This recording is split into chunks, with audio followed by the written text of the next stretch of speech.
Olha só como uma coisa toma uma proporção que ninguém imaginava. O que era para ser só mais um caderninho de saúde virou uma treta em meio à guerra cultural que o Brasil vive.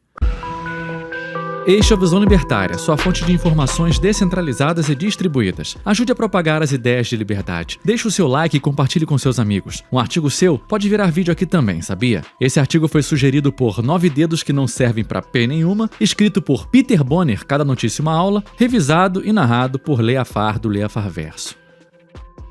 O Ministério da Saúde lançou, em maio de 2026, a nova versão da Caderneta da Gestante. E adivinha? Graças à militância generalizada, o negócio deixou de ser uma simples pauta médica e se tornou um embate ideológico cheio de argumentos extremamente rasos. Tudo porque a galera bateu o olho e encontrou duas coisinhas bem sensíveis por lá: orientações sobre o aborto legal e o uso da expressão pessoas que gestam no lugar de mulheres. Pronto. De um lado, os direitistas e os veículos de imprensa apontaram logo o dedo, dizendo que o governo estava tentando enfiar a goela abaixo uma normalização ainda maior do aborto e forçando pautas identitárias. Do outro lado, o governo, os esquerdistas e os órgãos de saúde bateram o pé, jurando que isso é só uma medida de modernização, de acolhimento e de humanização.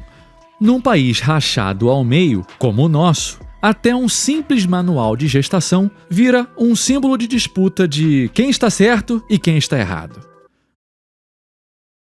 Segundo a versão oficial do Ministério da Saúde, a caderneta passou por uma mudança completa. Agora ela está integrada no seu celular, no aplicativo Meu SUS Digital. A promessa é entregar um acompanhamento muito mais completo, sabe? A promessa do público gratuito de qualidade, né? Eles incluíram coisas super importantes para o dia a dia e para a cabeça de quem está grávida. O material agora foca em montar um plano de parto, explica os direitos sobre ter um acompanhante e também fala sobre a saúde emocional da gestante. Tem também um monte de orientações sobre os cuidados no pós-parto, dicas reais de amamentação e até como lidar com temas difíceis, como o luto materno e a prevenção da violência obstétrica.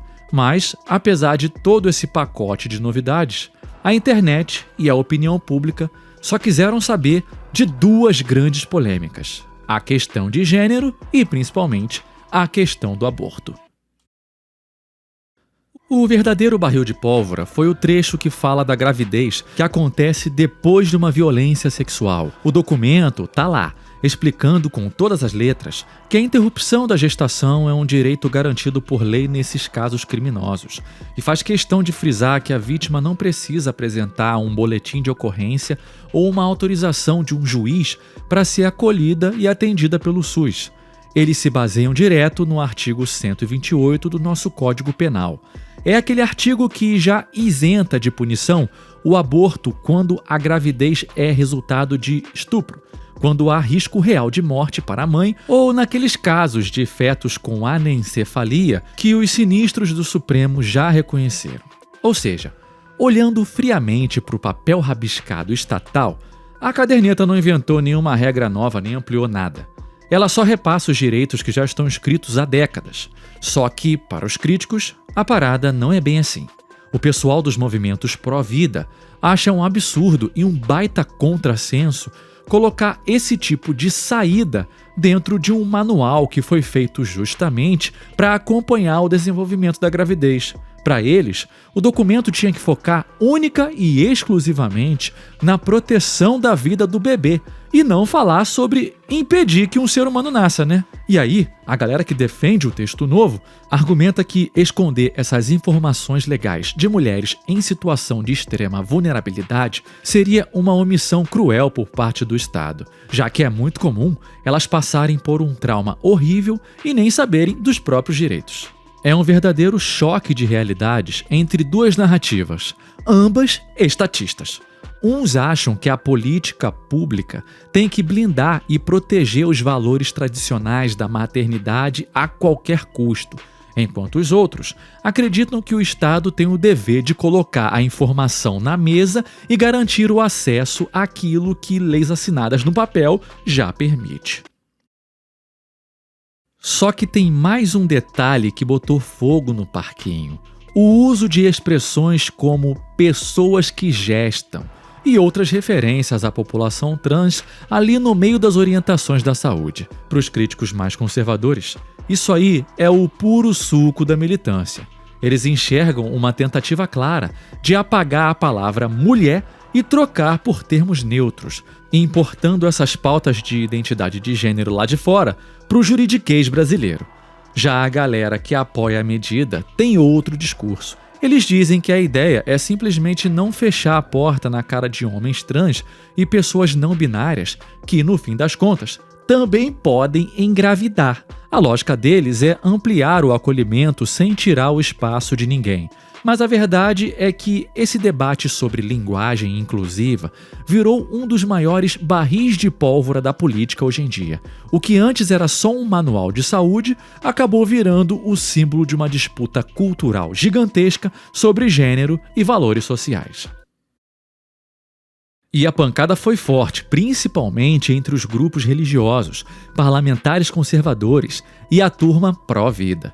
Eles olharam para a caderneta e viram ali mais um avanço de pautas progressistas sendo empurradas pela estrutura estatal. Nas redes sociais, o pessoal não perdoou e criticou pesado o tratamento que deram ao aborto legal. A galera detestou a linguagem neutra, bateu na forma como abordaram a violência obstétrica e questionou todas aquelas referências a populações trans e conceitos de equidade e antirracismo. Para parte dos críticos, o documento simplesmente ignorou os limites da medicina e passou a funcionar como um panfleto ideológico, esquecendo que política de saúde deveria focar na biologia e na objetividade. E tem mais, sobrou até para o termo violência obstétrica. Muitos médicos e profissionais da área foram para fóruns e comunidades na internet dizer que as definições ficaram tão amplas e subjetivas que podem gerar uma baita insegurança jurídica. O medo deles é que qualquer coisa vire motivo para colocar a equipe médica e os hospitais na mira de processos pesados. Toda essa confusão só escancara uma coisa. Hoje em dia, praticamente qualquer vírgula que o governo publica é sugada por essa polarização absurda do Brasil. Dependendo de qual bolha você vive ou de qual site você clica para ler notícia, o mesmo documento é apresentado de formas completamente diferentes. Se você for ler nos veículos conservadores, a caderneta é um perigo focado em aborto, linguagem neutra e ideologia de gênero. Agora, se você for nos canais estatais ou esquerdistas, a mesma caderneta é o auge da tecnologia, da humanização e da modernização do SUS. Esse fenômeno mostra como a comunicação política virou um campo de batalha. Não basta mais o governo ir lá e lançar uma política pública. Agora, eles têm que lutar com unhas e dentes para tentar controlar o que o povo vai achar daquilo. E no meio desse tiroteio narrativo, o cidadão comum fica perdido, recebendo versões totalmente distorcidas da mesma história. Para entender melhor essa loucura toda, basta a gente olhar para o que Murray Rothbard já explicava na sua clássica obra Esquerda e Direita. Ele já matava a charada, mostrando que essas brigas ideológicas tradicionais são, no fundo, batalhas completamente inúteis. Enquanto a esquerda e a direita ficam se engalfinhando no palco por pautas morais, culturais e identitárias, eles esquecem que a verdadeira disputa não é entre conservadores e progressistas, ou reacionários e comunistas, mas sim entre o poder absoluto do Estado e a liberdade do indivíduo. A gente fica discutindo a cor da coleira, enquanto o dono continua segurando a guia no nosso pescoço. E quer saber a verdade nua e crua? O governo adora isso. A estrutura estatal precisa mais do que nunca que essa divisão e essa polarização continuem a todo vapor. Quando a população fica brigando entre si na internet por causa de uma palavra neutra numa caderneta ou por regras impostas de cima para baixo, ninguém olha para cima para questionar quem realmente está sugando os nossos recursos e destruindo a nossa paz. É a velha e eficiente tática de dividir para conquistar. A clássica, né? Blindando um sistema parasita que só serve para nos prejudicar e alimentar a própria elite burocrática. No fim das contas, com o mínimo de estudo honesto sobre economia, história e filosofia, qualquer pessoa percebe que toda essa guerra cultural dentro do cercadinho estatal é perda de tempo. Em vez de gastarmos nossa energia disputando como o Estado deve ou não escrever uma cartilha de saúde, a gente deveria estar lutando pela nossa verdadeira independência. A única saída real para não ficarmos reféns dessas narrativas e das canetadas de quem está no poder é defender a liberdade e a desestatização de absolutamente tudo. Enquanto dependermos do Estado para ditar as regras da nossa saúde, da nossa vida, do nosso dinheiro, continuaremos sendo apenas peões jogando o jogo deles. Obrigado pela audiência. Esse é um canal colaborativo, participe você também. Cadastre-se agora mesmo no nosso site visãolibertaria.com e envie seus artigos por lá. Os colaboradores recebem recompensas em Bitcoin. Inscreva-se no canal e clique no botão da campainha para ser avisado de novos vídeos. Um abraço e até a próxima.